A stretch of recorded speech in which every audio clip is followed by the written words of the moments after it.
Hello, everybody. Thank you for watching. I have a really special guest with us this evening. We have Dr. Bill Warner. So before I bring him on, I'm going to tell you a little bit about him that I know, that I've learned. So Dr. Bill Warner holds a PhD in physics and math. He has been a university professor, a businessman, and applied physicist. Dr. Bill Warner has held a lifelong interest in religion and its effect on history. Dr. Warner's training in scientific theory and mathematics shaped how he analyzed Islamic doctrine, and he is the founder of the Center for Study of Political Islam. So without further ado, Dr. Bill Warner, thank you for joining me. Well, thank you for inviting me. It's always fun to talk about my favorite subject. Well, it's really exciting. I watched some of your videos, and I encourage everyone that's watching to go watch some of his videos. They are phenomenal. They're very informative, and I love the way that you organize them, because they're like straight to the point and they're simple to understand. And you pick a topic and you lay that information out for that topic, and it's just brilliant, because it's like when I was watching, I was like, okay, I didn't lose track at all. So one of the questions I have for you is, and a lot of people ask this question, and a lot of people know it, and a lot of people don't know it. The first question I have for you is Islam a religion, or is it a political ideology? The short answer is yes. Now let me expound on it. The only people that I've ever met who say that Islam is a religion are non-Muslims.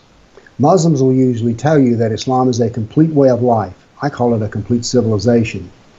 It's a culture, it's a political system in the largest sense, and it's a religion. So this is one of the things that people don't understand about Islam is it is a complete civilization. I'm sorry, keep going. Well, I mean, so therefore it is both a political system and a religion. It's all of the above is the best answer. Okay, so what is the true meaning of Islam? And is there more than one interpretation of Islam?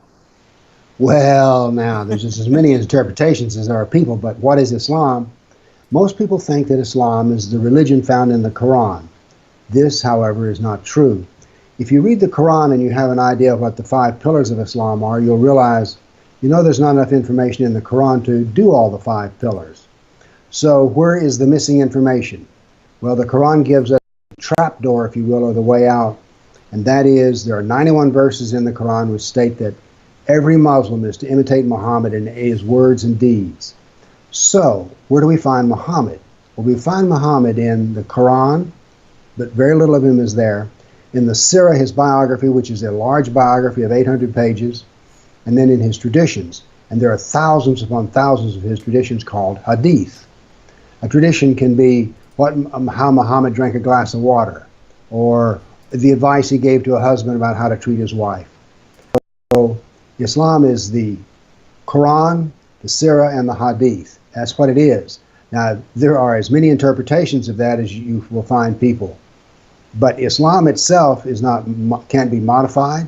It's not moderate. It's not extreme. It just simply is what it is. Huh. So there's 2 different Qurans? Yes. Wow. Now, but I didn't even know that. Well, there's 2 parts to the Quran. Is that not right? So there's 2 parts or 2 different? Well, once again, I'm going to give you the jokey answer of yes. Look, the 2 Qurans are so different that I could take a group of high school students, give them a half-hour lecture on the 2 Qurans, and then give them a cheat sheet. And they say, okay, I'm going to read you verses arbitrarily out of this green book called the Quran, and you're going to tell me whether it's written in Mecca or written in Medina. And they would be able to do this. The early Quran is very religious. It was written in Mecca, but that was written over a 13-year time, during which time Muhammad converted 150 Arabs to Islam. Then he went to Medina at the insistence of the Meccans, whereupon he became a politician and a jihadist. When he died 10 years later, every Arab in the Arabian Peninsula was a Muslim.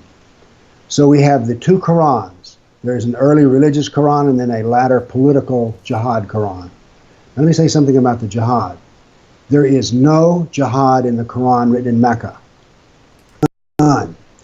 There is 24% of the Quran written in Medina is about jihad. The point I want to make here is jihad is not a verse or two.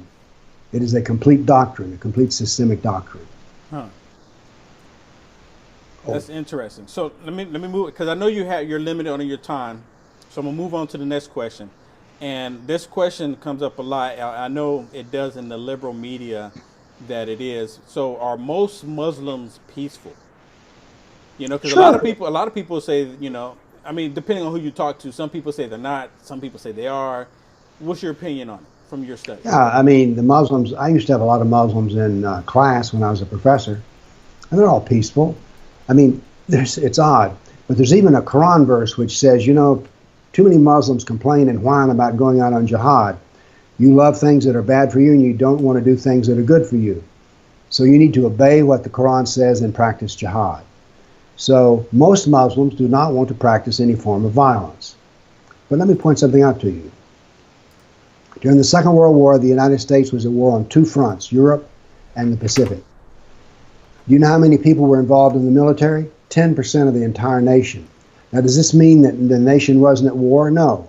You only need a few fighters to make a community or a group, if you will, at war. But no, most Muslims are peaceful. Interesting. All right. So I'm sorry. Okay. So let me ask you my next question here. And I'm sorry for everybody because I'm trying to get Mr. Dr. Bill Warner in pretty quick.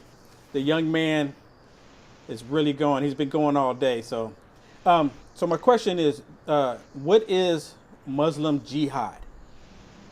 So go into kind of detail and what the jihad is. And is that something that we need to be concerned about in America? First off, let's get one thing out of the way. Jihad is not holy war. Jihad simply means struggle. That's all it means, effort. Now then, that effort can be with the sword, it can be with the pen, it can be with the mouth, it can be with money. So there are various forms of jihad. The Quran is filled with verses which advocate that Muslims should contribute money to those who are practicing jihad. So there are different forms of jihad. So a Muslim could be practicing jihad when they're writing a letter to the editor denying that jihad is any part of Islam. So because that would be an effort to push forward the ideals of Islam, but you don't have to use a sword to do that. Persuasion can do it. Let me point out something to you. We have a very active Muslim Brotherhood here in America. The Muslim Brotherhood is a far more dangerous to us as a civilization than ISIS or Islamic State. So that's how I judge the two. Why do I say that? Because the violence, even as many as 3,000 killed on 9/11, we've killed more people than that in car accidents before this time of year. I'm not trying to minimize the damage done to the relatives and people who were involved in the jihad on 9/11, but I'm just trying to tell you that the death rates are not sufficient enough to warn us, to give us a serious problem. But the corruption of our education system and other such things is a far bigger problem. Do you think that's possibly can change in the near future? No. No? Why should it? It's working. If it ain't broke, you don't fix it. Right. I agree. Okay, so people, I'm gonna go ahead and move on to the next question. People compare Christian crusades to the Muslim jihad. Is it comparable? Well, let's just compare them. The Crusades lasted, I think, first off, the Crusades were over 800 years ago, done and over. And yet someone today died as an act of jihad. So jihad is still active today. The other thing is, let's be very clear about this. Think back. The Middle East used to be Christian. Lebanon was Christian, Syria was Christian, Persia was half Christian, North Africa was Christian, Egypt was Christian. What happened to all of that? Well, there was an invasion of Islam, Arabs out of this, what we now call Saudi Arabia. So that's what happened. Now then, the Crusades were basically a defensive action.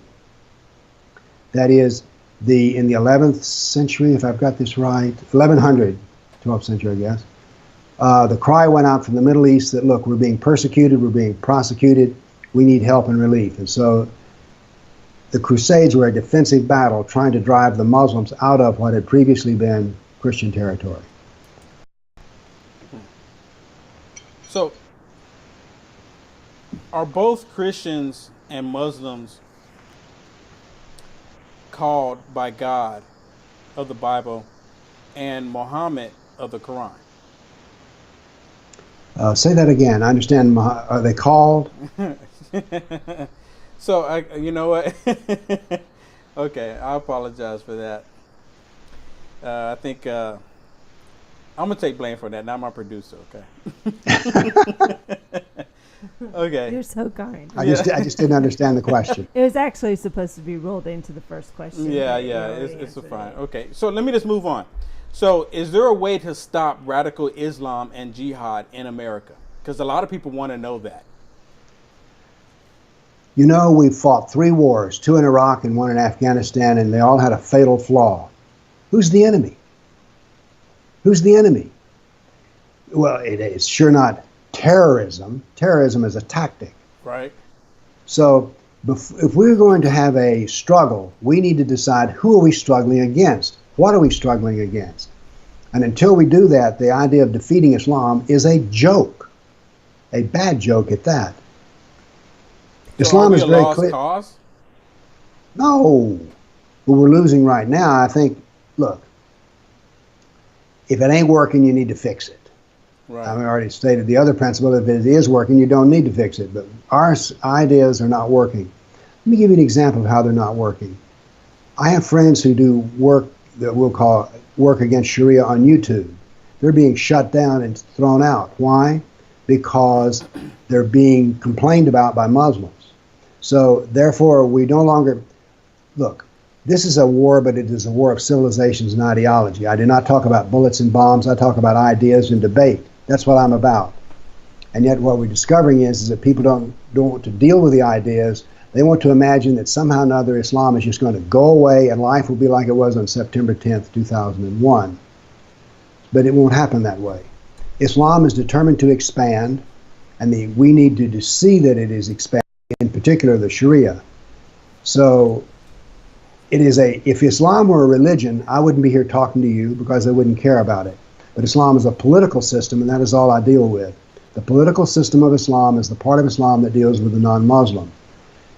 Remember I told you that Islam was Quran, Sirah, and Hadith? 51% of the text in those books is devoted to the kafir, a non-Muslim. So therefore Islam is centered on the basis of the non-Muslim, and the non-Muslims need to understand this. And in this country we're refusing to do so. So we're considered kafirs, Mm-hmm. the non-believers, because we don't believe what the Quran says. Or if you don't believe what the Quran says, we're considered non-kafirs. That's correct. Muslims, before they can become a Muslim, have to declare there is no God but Allah and Muhammad is his messenger. I hold that the Quran is a derivative work and that Muhammad was deluded. Therefore, I am a kafir. Huh. Now, by the way, let me talk about that briefly. Okay. The word kafir is usually translated as infidel, non-believer, or non-Muslim.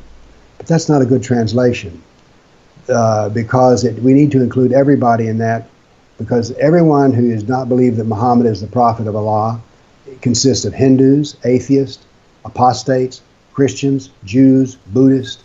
All of these people are kafir because they deny that the Quran is a work of the only God of the universe and that Muhammad was his prophet.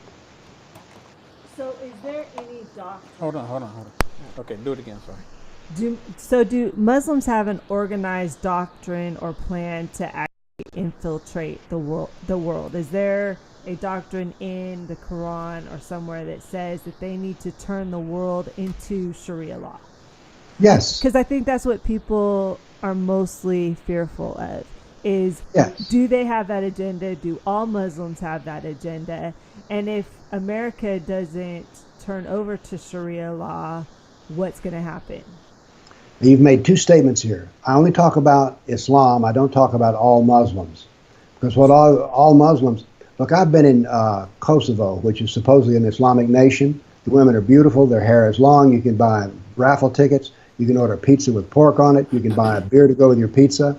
And that is an Islamic country. Wow. But they do not practice Islam. All right. So I only talk about Islam, which are 3 books: Quran, Surah, Hadith.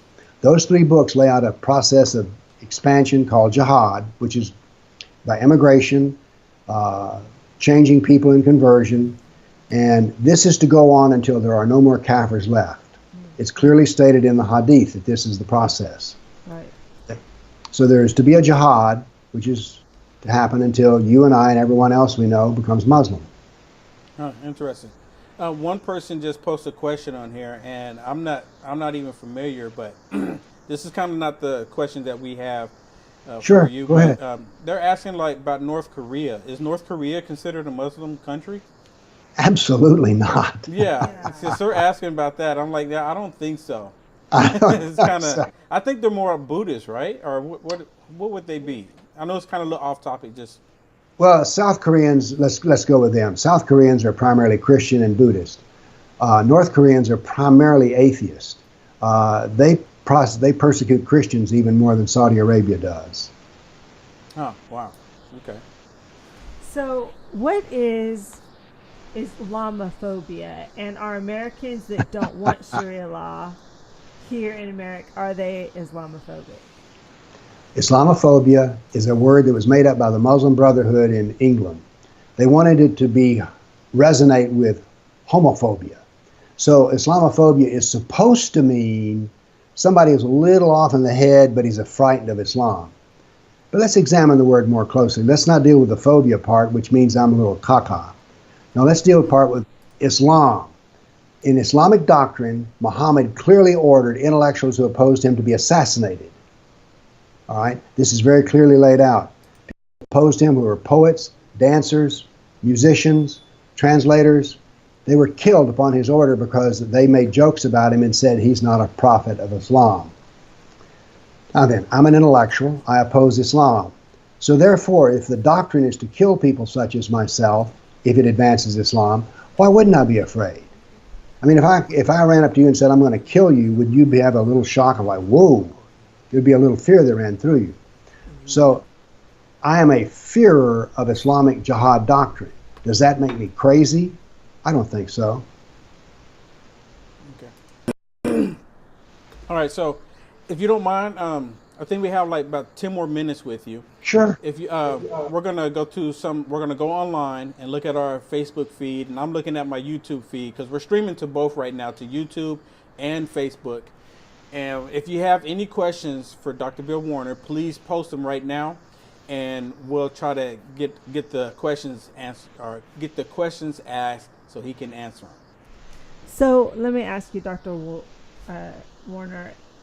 Some people, and you know, I don't know if this has to do with what you study, but they're saying that our schools have become indoctrinated camps for Islam, and that our schools are no longer safe. They're saying that the history they are taught is false. So basically, is it true that they're starting their indoctrination of America through our school system? I guess is what they're saying. Is that a way that they infiltrate? Because I know right. one thing that they're doing, they're teaching the 5 pillars of Islam in the schools here in California. I'm not sure about other places, but I know for a fact that they are here. Well, they teach it as peaceful, loving. Let's get this straight. I'm all for, excuse me, I'm all for the study of Islam in the schools, but I'm not interested in studying it from a conversion point of view. I want to discuss the facts of the matter. Let me give you 2 examples of education here in Tennessee. I personally know for a fact that in the 7th grade, there's, I think they call it social geography, human geography. Islam is declared to be the first constitution was written by Muslims, by Muhammad, that Islam was the first to give women their rights, that the high point of human civilization was the Baghdad Golden Age, and other such things. Well, all of these things contain a small fragment of truth, but they're not the complete truth. Now let's deal with the complete truth. I gave a lecture one Sunday morning to a large group of Jews gathered in a private home. When it was over, a gentleman who was a university professor at Vanderbilt said to me, he said, "Your talk today has been provocative, original, creative, and very interesting. Unfortunately, we would never be allowed you to speak at Vanderbilt because you offend all the wrong people. This is a man who is a professor telling me that I could not speak at a university because notice what he doesn't say that I was wrong. Matter of fact, I treated what he said as high praise. But he said, you'd never be allowed to talk at Vanderbilt because we simply don't discuss important issues anymore. We simply tell the people what the truth is and they have to accept it. Let me point out something else to you. This textbook, which is being taught in the school system in Tennessee in the 7th grade, declares that Christians and Muslims worship the same God. Now, this means if you're given a test in the state schools of Tennessee in the 7th grade, and the question is, do Muslims and Christians worship the same God, and you say no, you will be graded no by the state. You understand what's going on here? The state is enforcing the teaching of Islam, and it does not allow these teachings to be challenged. See, that's funny because I've been told that too. They say that they're both the God of Abraham, and then therefore Allah and the God in the Bible are the very same. But then to me, there's a strong difference between the Bible and the Quran, wouldn't you say? I'm quite familiar with the Bible. I've read it many times. I'm quite familiar with the Quran. I've read it even more times. And I would say that they bear very little resemblance to each other. Now you say, well, Bill, that's not true. For instance, in the Quran, there's Moses. But you see, and there's Jesus. But the Jesus of the Quran is not the Jesus of the Gospels. And the Moses of the Quran is not the Moses of the Hebrew Bible. They're very different characters. They have the same names, but that doesn't mean they're the same person. You can call a cat a biscuit, but that doesn't mean it'll taste good when you pull it out of the oven. Oh, wow. I didn't realize that there were strong differences. Oh, enormous differences. Well, let me give you an example. I don't know how familiar you are with the story of Moses, but when he went before the Pharaoh to say, let my people go, that was his purpose, was to free the Jews from slavery in Egypt. Right. But the Quran says that that is not the purpose of Moses. The purpose of Moses was to make the Pharaoh admit that Moses was the prophet of Allah. Big difference. Huh, interesting. So one person has a question on YouTube about the Muslim Brotherhood Handbook. And it's saying they're planning in North America. They want to enter into evidence in 2008 Highland Terror funding trial. I'm not sure what that's about. Oh, is it? I know what you're talking about. But, that's the Holy Land Foundation. Yes. Holy Land Foundation trial. Yes. Well, I'll tell you what. I'm very familiar with the document. I've seen it many times. It is a brilliant work. One of the things I love studying the Muslim Brotherhood foundational memo is you get to see the mind of a true civilizational war. They are absolutely brilliant with their plans. The Muslim Brotherhood has no equal in the Pentagon or any university in its ability to lay out civilizational war. Now, the really frightening thing about this Muslim Brotherhood foundational memo is that you look and you see, oh my goodness, they plan to do this they've done this. Oh my goodness, they've done this. For instance, part of the Muslim Brotherhood plan was not to build mosques, but to build community centers. Well, that's exactly what they do. So the Muslim Brotherhood foundational memo is a brilliant work that needs to be studied, and you will see the brilliance of Islam in civilizational war. Yeah, actually, they talk about infiltrating the schools and colleges and creating special Muslim groups, basically to show how kind they are, how loving they are, how receiving they are. And then they just lay out this whole, it's a deception, right? It's to lay the groundwork where people say, are Muslims peaceful? They're fearful because they hear, okay, like you said, Muslims are peaceful. So then they get to the point where, okay, so how do we differentiate between the peaceful and the non-peaceful? How do we know who are the ones that are trying to infiltrate us and who are the ones that are not trying to infiltrate us? I can give you the answer, but you won't like it. You need to talk to a Muslim about Islam. That's what you need to do. It's their favorite topic anyway, if they're much of a Muslim. But you need to understand Islam. You need to understand the Hadith. You need to understand Muhammad. Actually, what you need to understand is Muhammad. And what you want to do is you want to ask Muslims about Muhammad, because he is the key to the whole thing. The Quran is only 14% of the Islamic doctrine. 86% of it is the Sunnah of Muhammad. That is the Sirah, his biography, and the traditions, his Hadith. So that's what you want to talk to a Muslim about, and you'll quickly discover that how much he knows about and how he really feels about things. But you want to talk to a Muslim about Islam. But that means, the bad news is that means you need to know Islam before you can talk to him about it. Yeah, so what, Yeah, so therefore everybody go to Dr. Warner's website so you can learn more about Islam. Yes. Well, it's a fun subject to study because Islam is like moving into a science fiction world in which everything is upside down and has two meanings. It's fascinating. Right, so somebody wants to know, how can we stop infiltration? Well, we're going to have to realize this is a war of ideas, and therefore we need to see what our ideas are and what we want to deal with regards to Islam. So it's an intellectual battle, and that's the reason it's so frustrating to have people like Google put their thumb on the scale and say, well, no. If you argue against Islam, we're not going to place you high in our ratings. It's disappointing when I hear that all kinds of things are being suppressed by the government and business about we don't want to discuss Islam. I want to talk about Islam. So, so your website, you want to talk briefly real quick about how people can get a hold of you and find out more information? Sure. Go to my website, politicalislam.com.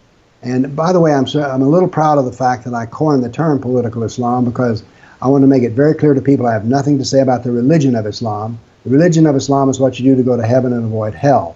That's your business. I don't care about it. Political Islam is the part that deals with me.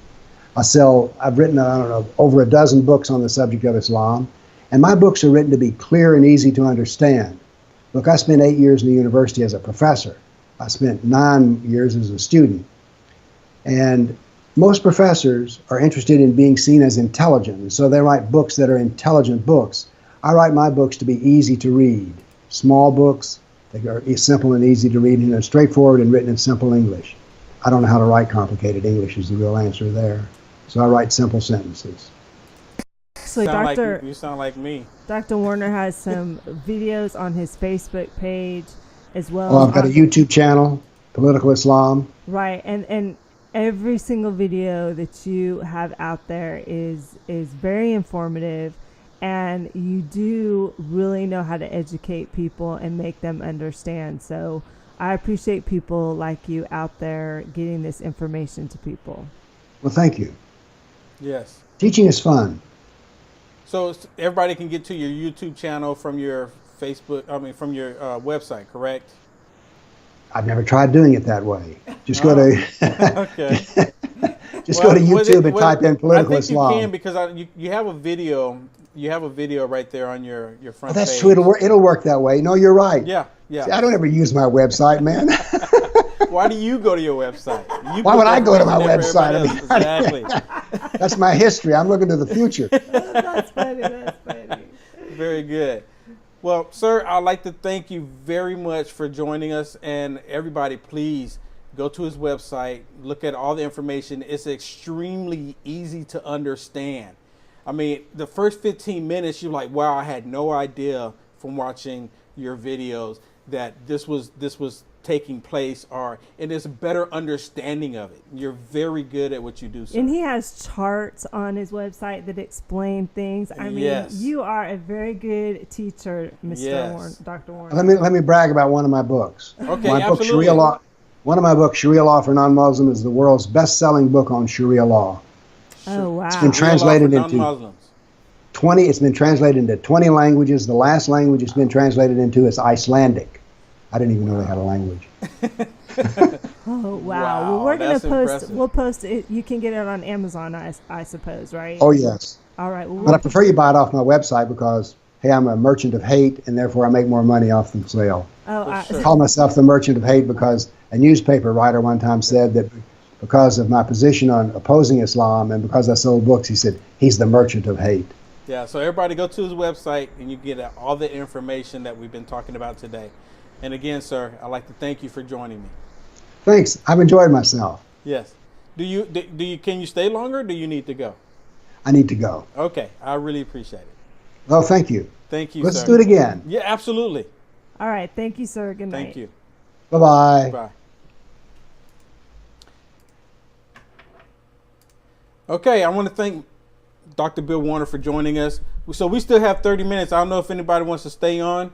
I'm going to talk a little bit about what's happening in our news today, some of our events today. And for the remaining 30 minutes, I will open up the phone lines if you just want to talk about what Dr. Bill Warner was talking about, or if you want to talk about what's happening in the news today. I actually did a video about all the craziness that's going on in America before I came on with Dr. Bill Warner. Give me 1 second. Let me open up the phone lines because I know I had a couple people that really wanted to chime in. Okay.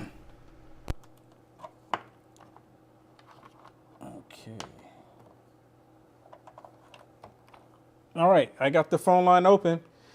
If you're ready to call in, 650-488-1076. Today is another day. We got this craziness going on in America. And Dr. Bill Warner, he touched on it. I think there's a bigger storm coming, and please go to his website. He has so much information that's informative for everybody. The main thing is that we get educated as much as possible, learn as much as we can about all of this. And like he said, and I completely agree, he doesn't disagree with bringing the information in about Islam to school because we need to know. We have to educate ourselves. Hello, what's your name? Where are you calling from? This is Forrest. I just want to say this from Texas. That doctor is by far, his books are absolutely phenomenal. Yes. I'm not kidding. They are worth reading. I have read every single one. They are like amazing. And it's not like the past books. It really goes into detail. And if you want to get even more research guys out there, there's even I think it's Fox 20 or Fox specials and stuff like that, where they actually go into these Muslim no-go zones. And guess what? Fox only covers 3, and they're the least dangerous no-go zones. Wow, the least 3. Yeah, they cover one. There's one that's in Dearborn, Michigan, and another one in Islamabad, New York. And those are the least 3 dangerous. And then there's another terrorist group which is called Antifada, or not Antifada. I think it's something like that. It's like the American Al Qaeda, and they're actually stationed here, and they have big FBI undercover. You can go look it up yourself, guys. These videos are on YouTube, and it's people in jihadi mask, and they're sitting there claiming that we will have a Islamic caliphate, and they have like weapons training. It looks like a militia, but without how do I describe this? You can go look it up yourself, but they're doing weapons training. There's like females that are in weapons training. They run around with Kalashnikovs, and even the FBI made a documentary talking about how we've exposed this, and the president at the time, Obama, will not prosecute it. And I think it's because of the lobbyist and the Clare Foundation and other organizations like that. That's interesting. Very interesting. Well, yeah. Hey, I appreciate you calling in. But so everybody go to his website. If his I'm gonna go ahead and take another call. Thanks for calling. If his books or anything like his videos, it's gonna be extremely easy read. Hello, what's your name? Where you calling from? Hi, my name is Tina Pickering, and I'm calling from Indiana. This is totally off topic, and we have a complete lag. I'm surprised I got through. But I know someone spoke with you about it earlier today, and I don't know if you want this information put out on your show. But Robert Herrera, legal Latino Heat, is incarcerated currently, and the Patriot community needs to step up and help him. Yeah, I actually heard about that. I was actually Marco Gutierrez went live earlier today. Yeah. And I jumped on there with him a little bit. Yes, everybody. I mean, it's so important. And I'm a little confused about exactly the reason. I still haven't had time. I've been so busy. I haven't had time to go look at some of the other videos. But some people sent me some videos saying that he was having an issue with Trojan Man. Spartan. Yeah, or Spartan. And they were having a conflict, and he said something to him like Allah Akbar, and then someone told me that in the video that Robert told him he had a bomb in his car or something like. You know what? There's so many stories. That's what I heard. There's so many stories flying around. what we need to do, and that's for everything, and I'm at fault for it a lot, is that I don't want to jump to conclusions because I don't know, I wasn't there, I don't know what happened, but we do need to help him because Robert Herrera, his heart is in the right spot, in the right place. Exactly. I mean, it is 100%. And I've been around him, I've hung out with him, so I know. So we just need to find out everything. But a lot of times people get in the heat of the moment and they kind of go off in the deep end. I mean, something similar, but he didn't get arrested. Happened to Hareem. He got in a conflict with somebody. So, and I don't know the whole story. And exactly. And I haven't had a chance to view the material personally, but the bottom line is we are supposed to be united, and we may not always agree with exactly what is said. Obviously, we would never agree with the KKK or any hate group, but we know that Robert Herrera is not a hateful, racist person, and as you said, his heart is in the right place. And so the problem is Robert is in danger in there, okay? I agree. And I agree because he's I in there don't with a whole think bunch we of have illegals. time. Yes, and we don't have time to sit and view material and things like that. We just need to, everybody needs to step up and pay what they can, and let's get him out of there, So and have you then seen we'll the sort video? out the rest. Well, no, I have not. And I was in the live stream when you mentioned his name. I get him and one of my Latinos in California. Okay. Their name's confused. Okay, let me take another And call. he Look like mentioned someone's your from- name. Look like someone from LA pop up. I'm gonna go ahead and take it, okay? Thank you. God bless you.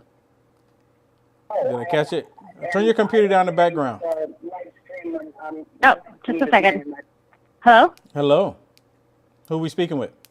Is this Will? This is Will. Gracie Vandermark? Hello, Tracy. Hi, Will.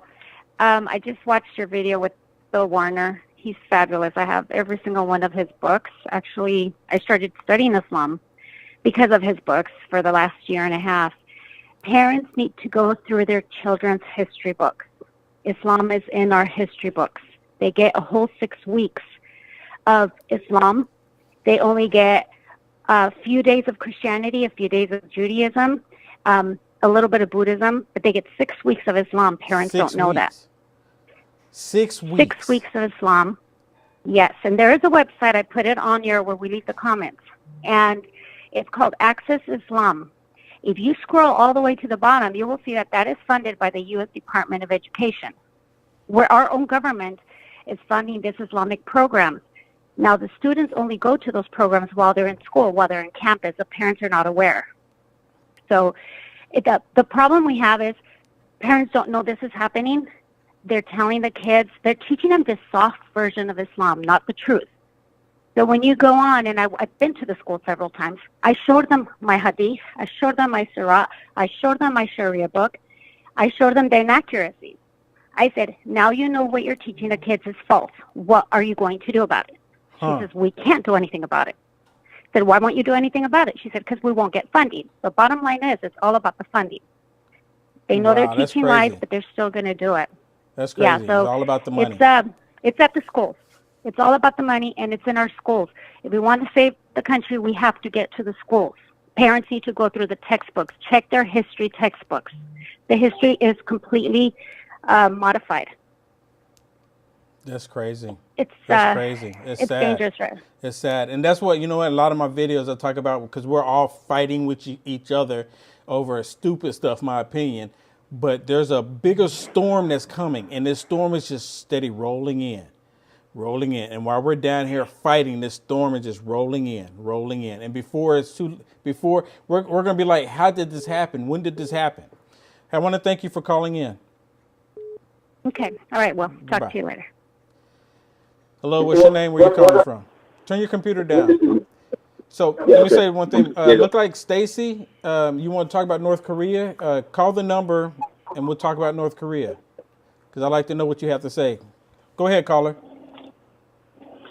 Me? Yes, you. What's your name? Sorry about that. My name, and I'm calling from San Diego, California. How's it going? Pretty good, man. How are you doing? I'm doing fabulous. I'm trying to hold it together.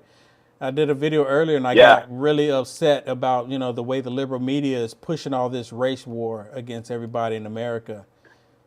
Well, absolutely. It kind of makes you wonder what aside from the obvious, which you just stated, but with all these other investigations coming to a head, but maybe they're trying to make us look that way so that we're not looking somewhere else. With the Wells Fargo bank fraud going on right now, or with some of the other, the Russia investigation and the Clinton, Foundation, and all these other things going on. Kind of makes you wonder, what are they really trying to distract you from? But just before I forget, the reason I called was actually listening to you guys talk about Islam, the school board, and everything like that. And there was just a couple real quick things I wanted to point out to you guys that, I just kind of got in on your broadcast, but the things I've done in my research that I thought you guys might find were really insightful and helpful. Number one, first and foremost, if you want to see one of our guys down here, he's a real activist. His name's Chris. If you go on YouTube and look up San Diego School Board, Patriot speaks out against Islam or against Clare, you'll see one of our guys actually go up against Clare and the school board, call them out, and then get taken out by the police. Pretty crazy stuff, but we're on the front lines of it down here. Yeah. Really? Oh, yeah. They've already implemented it in San Diego schools. So if you would, you should check. Can you reach out to him and have him go to my website and contact me so we can have online discussion about it? Because I would love to hear more. Oh, absolutely, not a problem. He's actually friends with Legal Latino Heat and all those guys too. We're Proud Boys, so we're very active in our communities. But I also wanted to point out just two more real brief things. Barack Obama, and I don't know if you guys remember this, but when he first got elected and had control of the House and the Senate for the first 2 years he was in office, basically took control of everything. I mean, in Karl Marx said it in the manifesto. You take over the healthcare industry, you take over the major industries, what you do with the automotive industry and the banking, Wall Street. But he also took over the education. Remember Common Core, the federalization of K-12 curriculum? Mm-hmm. I don't know if you know this, but he appointed Bill Ayers, Ayers, the former head of the Weather Underground and convicted American terrorist that bombed 13 police stations in the 1960s, right, along with Bernadine Dorn as head of the Department of Education, writing this curriculum for K-12. So if you got to wonder how this stuff got in there, but think about this too. Barack Obama had who? Dianne Feinstein as the head of the Department of Homeland Security. Who did she appoint as the advisors to advise us against Islam? The Council of American Islamic Relations. So we have our enemy advising us about our enemies and now implementing their agenda into our schools, teaching about the pillars of Islam and the pedophile prophet. So that's how that pretty much creeped in, because I noticed when before Obama, when Bush was in office, and even Clinton, that Islam in schools was unheard of. Yeah. No, it's you could actually go on YouTube and find Barack Obama slipping up several times and saying my Muslim faith and not my Christian faith. Yeah, I've seen that video. Multiple times. Multiple times. And then when you try to show that to a lot of people that are on the left, and they're like, I don't believe it, I don't believe it, and then some of them just say, I really don't care. I'm happy if he was, and then they bring up the whole term that you're Islamophobic. That's what. Okay, now let me tell you something about that. This is the last point I want to touch on, and this is how you can absolutely, without a doubt, know that these people are terrorists. There's no such thing as a peaceful Islamic religion or anything of the sort. You go to any single Muslim and ask them to denounce Hezbollah or Hamas, they will not do it. You can put your hand on the Quran and lie in the jihad, in the final jihad, which they consider themselves to be in. Right. But they will not denounce Hezbollah, and they will not denounce Hamas, two terrorist organizations that helped with the 9/11 thing, and funding ISIS, and obviously Al Qaeda and all these other terrorist organizations. The bottom line is this: they are here as Trojan horses. The left brought in a Trojan horse under the guise of peace and tolerance to destroy us. And what they're going to do is have us fight in the streets like they did yesterday. See, the left wants to be God. Once they become God, they're the ones that can take away our constitutional rights. Only God can do that, right? Yeah, I mean, they're working on it. They're working on it. They're absolutely working on it. Hey, I want to thank you for calling in. Thank you so much. I'm going to put you in touch with Chris Inc., okay? Yeah, absolutely. Thank you, sir. God bless. Bye. God bless. So the line is open, 650-488-1076. We got 15 more minutes before we get off. I know I just saw it on here. Rebecca was asking, did anyone see the protest that was at the Trump Towers? And they're chanting, no Trump, no KKK. You know, they are the terrorist group outside. I'm not sure if this is the same one that she's talking about, but I watched one today. It was absolutely disgusting. I mean, it's like I'm sitting there watching these people out there, and it's like I got this notion I want to vomit because these people are completely hateful. They're sitting there blatantly lying, talking about Donald Trump is racist. And you know what? When people went out Friday night with the torches, not everybody there was racist. And I'm willing to bet maybe a handful, maybe 5 to 10 people were completely racist, would probably never even talk to me, never even give me the light of day. But the rest of them was carrying their torches around because they were all unified and they were doing that. Someone should have thought about it and said, this might not be a good idea. I would still like to talk to the person who came up with the idea to do the torches. You know, if you know that person, please have them reach out to me. Have them come online. Maybe they can tell me, did they do it for the KK reason or did they not do it for a white supremacist reason? I would like to talk to that person. By them doing that, regardless, it put off a signal from the past because it looked like the past has come to the present. That's the only reason why it looked bad, because you don't have white people doing this at all today. I mean, the Klan is nothing today. There's a group of people that still have hate in their heart and they can't get over it because they've been taught that and they keep teaching their children that and they're trying to keep that hate alive. And it's the same thing the liberals are doing at the Trump Tower. That's exactly what they were doing there. This is going to call back. Hello, what's your name? Where are you calling from? This is Forrest, brother. The guy who, the last name I gave you about the Al-Fruqa or whatever, it's an American jihadi group. You can go find it yourself, everybody out there. About the last caller that called in, I posted all of the links to everything that he said, and it is substantiated. I mean, they are, I think, you know, to get to your point that I'm calling back on, which is those protesters outside of Trump Tower, we have to realize that the left is in cooperation with the Islamic. You know what? You're absolutely right. That, you're absolutely right. Because when I was sitting there watching it, there was a lady that was up there on the podium, whatever they had up there. She had a microphone. And again, they're well organized. They got these signs out there and they got speakers and they're well organized, already ready to go with speeches and everything. Right. So she made a comment, which was really, I'm like, she just said it. And the comment is that the lady that died, I don't even know her name. The lady that died on Saturday from the guy running him over, she said she is our martyr. She's just been martyred. I'm going to go ahead and take another call, okay? All right, brother. Appreciate it. She's been martyred for us. Hello, what's your name? Where you calling from? Hi, this is Jan from LA. Hello, Jan. Hi. I saw your video earlier where you were real angry. Yeah, I'm still angry. I've calmed down. I've actually had some water since then. Well, what's your question about that video?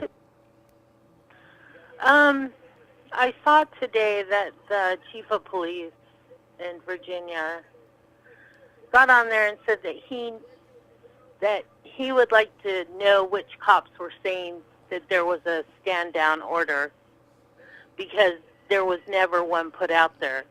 Well, see, let me say this. I think that's his way to get around it. I don't think per se that anyone verbally put a stand down order, or basically if they did put out a stand down order, he probably want to know which cops let that cat out the bag, if that was actually true.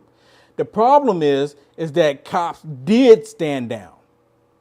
That's the problem. It doesn't matter. It doesn't matter if they put out a stand down order. Just like in Berkeley, it doesn't matter if the higher ups put a stand down order, and people always complain that these men and women are here to serve and protect, and then they stood and they did stand down.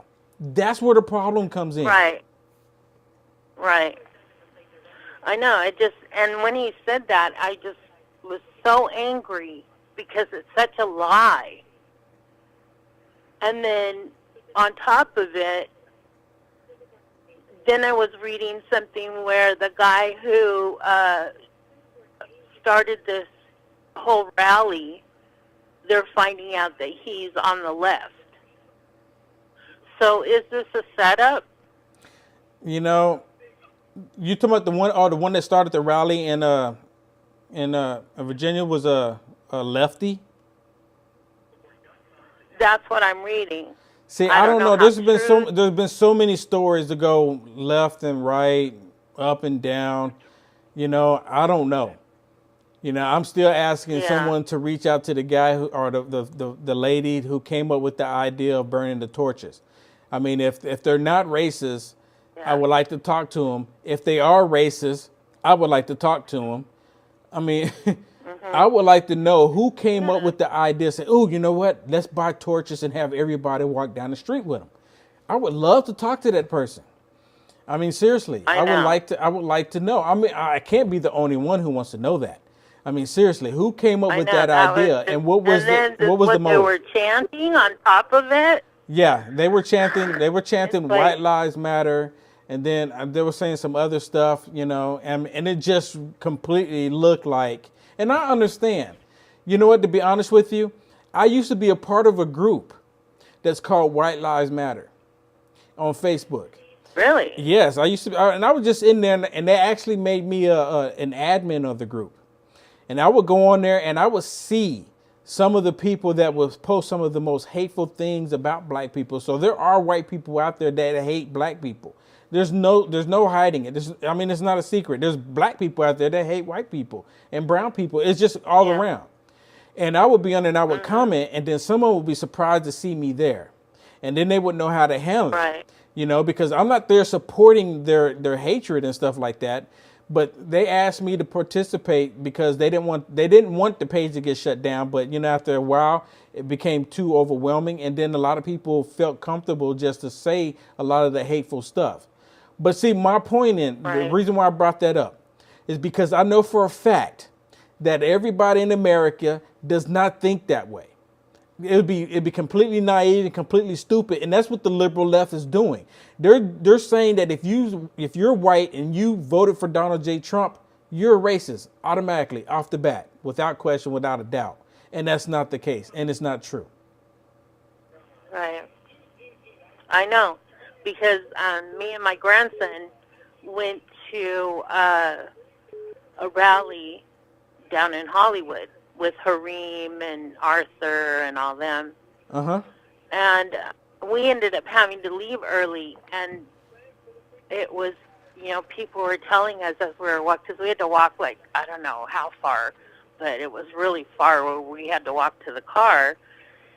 And it was just me and him, and people on the street were saying, you guys are pretty brave walking down the street like that, you know, because I had my Make America Great shirt on. Yeah, he had Build the Wall, you know, and Yep. That's exactly it. And all they do is look at you that you're racist when you're not. I mean, it's completely crazy. Yep. And here, my grandson is Hispanic. Yeah. See, I mean, they don't care. The people. I mean, people don't care. I want to thank you for calling in. Thank you, Will. God bless. God bless you. All right, I'll take one more call. Someone just tried to call in. If you want to call back, do it now. So I want to say this. If you know these people and they are, you know, white supremacists, they're not helping at all. I mean, they're not helping white people. And their whole thing is to have white supremacy. I mean, that's what it's all about, white supremacy. With them coming out and doing this stuff right now, they're not helping white people. If that's their goal, is to help white people. That's what it's all about, white Turn your computer down in the background, please. Yes, sir. And what's up? Hello, what's your name? You there? I guess not. They're not helping. If they really want to help, they might just lay low. I'm not asking them to change their ways. They're probably not going to. I know they're not going to for me. Seriously. They're not going to. All right. I'll wait a couple more minutes for the last call if they want to try it one more time. Other than that, I want to thank everybody for watching. Please go to Dr. Bill Warner's website, and there's great information. He has a lot of information, very informative. And like I said, his videos, they're really short videos. So you can watch 3 or 4 or even 5 of them within 30 minutes and get so much information out of them that you wouldn't otherwise. So please go to his website, send him messages saying, hey, thank you for going on Will Johnson. You know what? If you did that, that would mean a lot. If he can get the response saying, hey, thank you for going on United America First with Will Johnson and talking about these issues that a lot of people need to know, that would be great. Please send him a message. You know, that would be absolutely wonderful. That's one way you can help. Send him a message saying thank you. All right. So I guess I'm not going to get him to call back in. Stacy, if you're watching, I know you wanted to ask a question about North Korea. You wanted to talk about it. I've kind of been out of the loop today about what's going on with North Korea, but in the little part that I did see, all they're talking about is white people being white supremacy and Donald Trump being racist, and that's all that I've seen what they're talking about. And what's really crazy is some of Fox News is even kind of doing it too, calling white people white supremacy. One thing I didn't like about what I was watching is that when Donald J. Trump came out today, our president, and said that there's hatred and bigotry on both sides, which is a completely true statement. There's nothing wrong. That statement is not a lie at all. But the liberals are upset because he's saying that possibly black people are racist. And it's true. It is very true. For those of you that don't know it, and for those of you that don't believe it, there are black people that are racist. And ever since I became a conservative, I've experienced so much more hatred from black people than I did ever from white people. If I had to put it on a scale from 0 to the 100, it went up to 80% hate from black people that can't stand the fact that I want to unite with Americans. They can't stand it. So again, please go to Dr. Bill Warner's website, and also please visit UnitedAmericaFirst.com. So right there and below my name right there, UnitedAmericaFirst.com. Anything that you do is very appreciative, and everything helps. So I can do more of these. If we can bring it to the point to where we can battle against the mainstream evil monster media, I'm going to do it. But I need your help. All right. UnitedAmericaFirst.com. I want to thank everybody for watching. You can have a wonderful evening. Be safe, and God bless.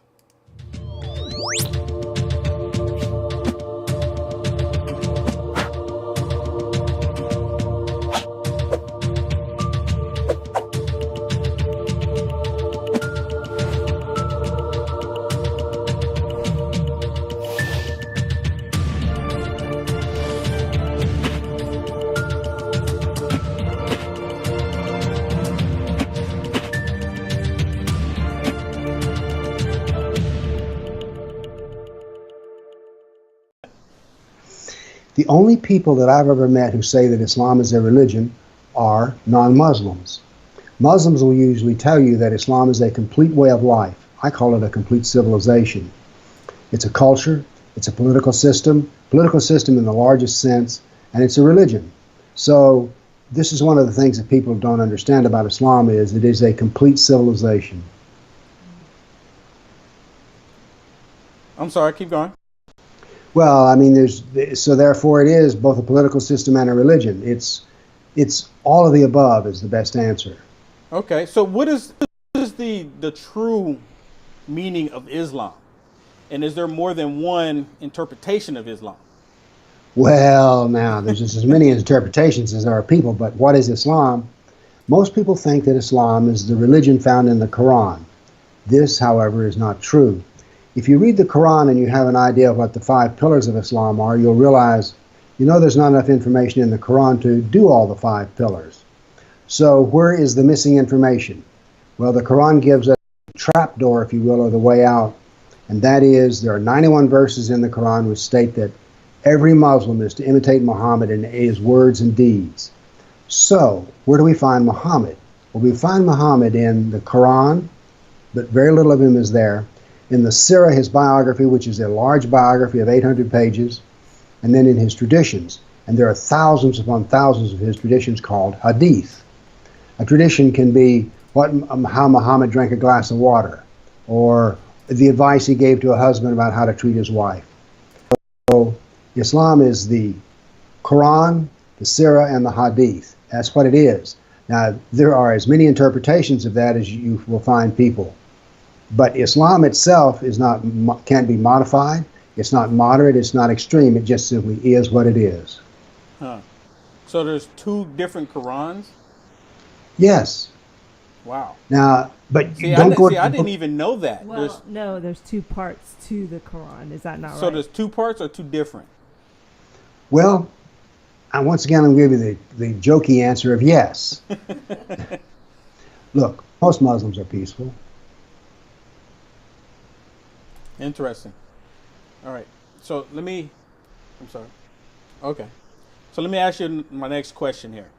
And I'm sorry for everybody because I'm trying to get Dr. Bill Warner in pretty quick. The young man is really going. He's been going all day. So my question is, what is Muslim jihad? So go into kind of detail and what the jihad is.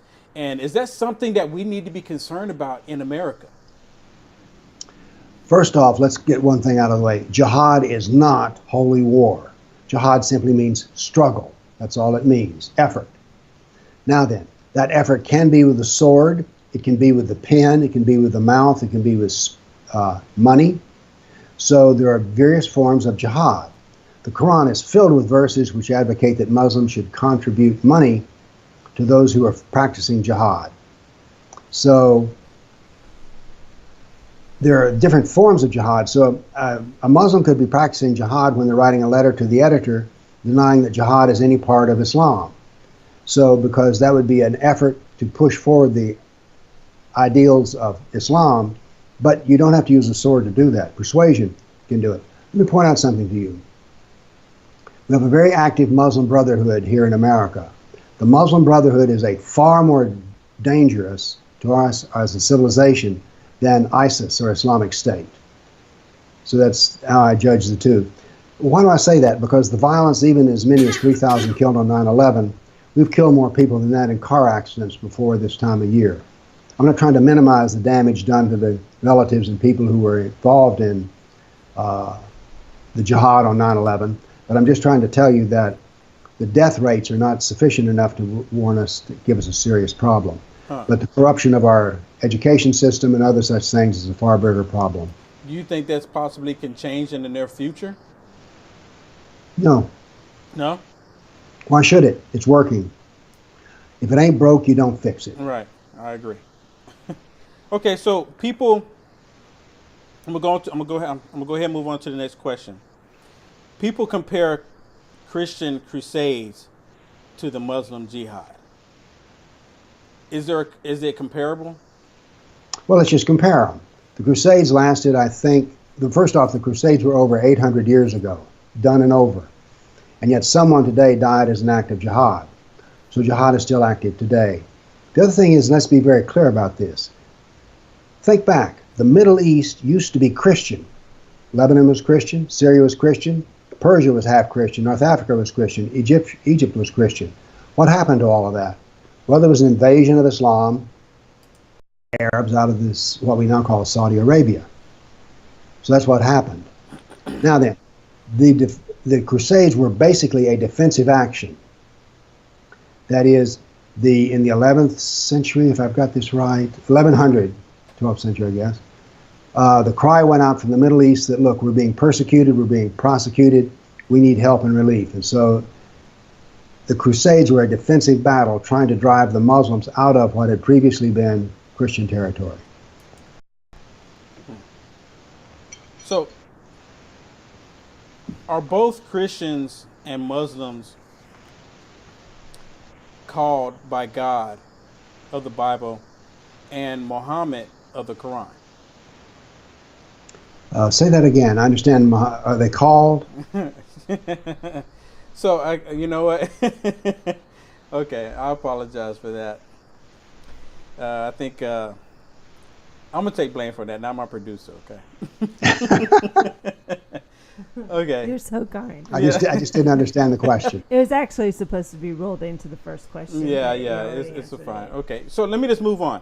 So, is there a way to stop radical Islam and jihad in America? Because a lot of people want to know that. You know, we've fought 3 wars, 2 in Iraq and 1 in Afghanistan, and they all had a fatal flaw. Who's the enemy? Who's the enemy? Well, it's sure not terrorism. Terrorism is a tactic. Right. So if we're going to have a struggle, we need to decide.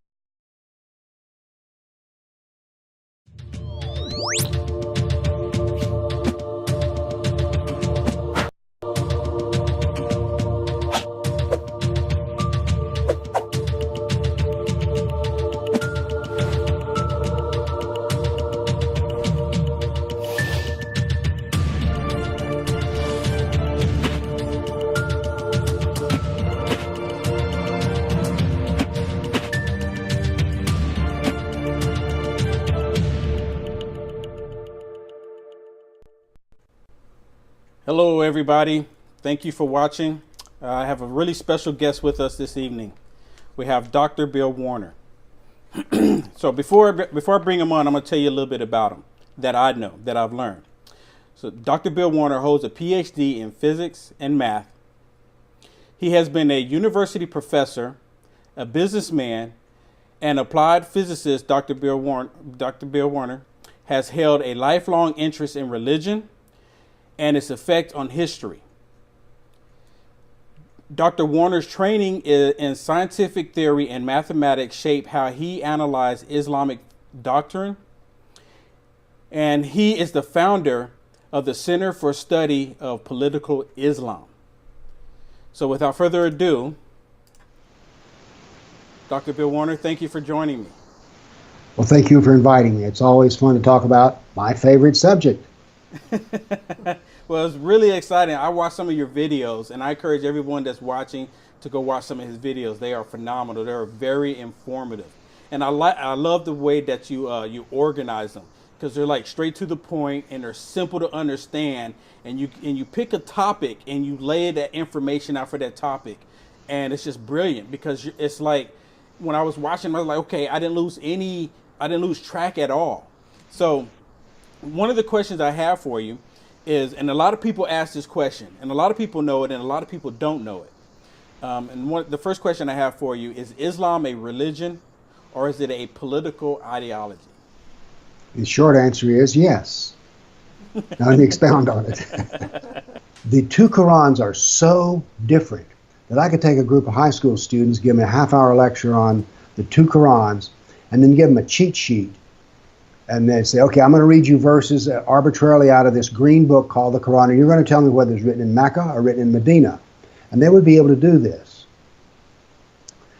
The early Quran is very religious. It was written in Mecca, but that was written over a 13-year time, during which time Muhammad converted 150 Arabs to Islam. Then he went to Medina at the insistence of the Meccans, whereupon he became a politician and a jihadist. When he died 10 years later, every Arab in the Arabian Peninsula was a Muslim.